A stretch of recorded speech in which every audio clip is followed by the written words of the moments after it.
আসসালামু আলাইকুম ওয়া রাহমাতুল্লাহি ওয়া বারাকাতুহু। আমরা এখন এসে গেছি বিশ্বের ইজতেমা ময়দানে। যে টেম্পোরারি মসজিদ দেখছেন, এটা হলো টেম্পোরারি মসজিদ। 30টা কাতার আছে মসজিদে, 30টা লাইন। এই মসজিদে একটা কাতারের প্রায় 70 থেকে 80 জন লোক আছে জমাত এক কাতারে। তো গাইস আমরা দেখছি।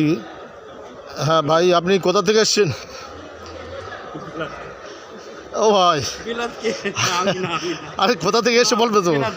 আচ্ছা বলছি, শোনো না, এইটা কী কীরকম লাগলো একটু বলো না।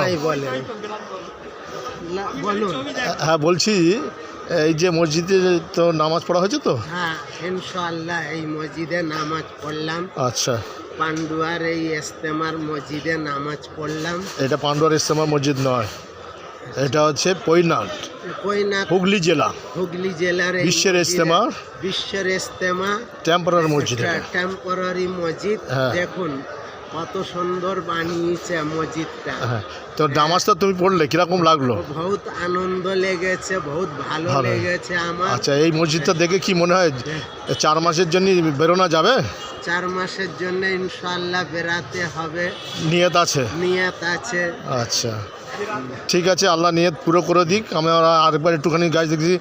হ্যাঁ দাদা, আপনি কীরকম দেখলেন, কীরকম বুঝছেন? খুবই ভালো, খুব সুন্দর, বেশ খুব ভালো লাগছে। খুব ভালোই লাগলো। আচ্ছা, হ্যাঁ, আমাদের ইজতেমাটা হচ্ছে জানুয়ারি 2, 3, 4 5 তারিখে দোয়া খায়ের হয়ে যাবে ইনশাল্লাহ। তো এখন থেকে যেন মনে হচ্ছে যে একটা ইজতেমা মানে শুরু হয়ে গেছে, কিন্তু না, মানুষ আসছে বিভিন্ন জেলা থেকে, বিভিন্ন জায়গা থেকে, বাসে করে আসছে, হ্যাঁ ম্যাটাডো করে আসছে, তাই না? যে 4 চাকায় আসছে, কি 2 চাকায় আসছে, যে যেরকম পাচ্ছে আসছে। তাইলে খুব ভালো লেগেছে।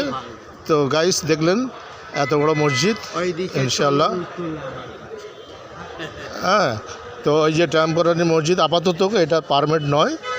হ্যাঁ, আপনাদের এই অজুখানাটা একবার দেখিয়ে দিই অস্থায়ীর জন্যে।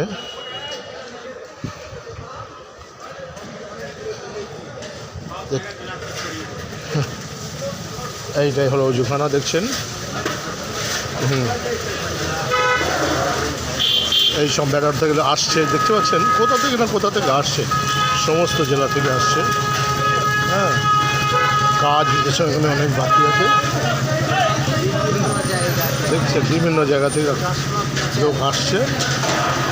ঠিক আছে, ইনশাল্লাহ ময়দানে গিয়ে একবার আপনাদেরকে আমি দেখাবো। এখন এই পর্যন্ত রাখছি। আসসালামু আলাইকুম।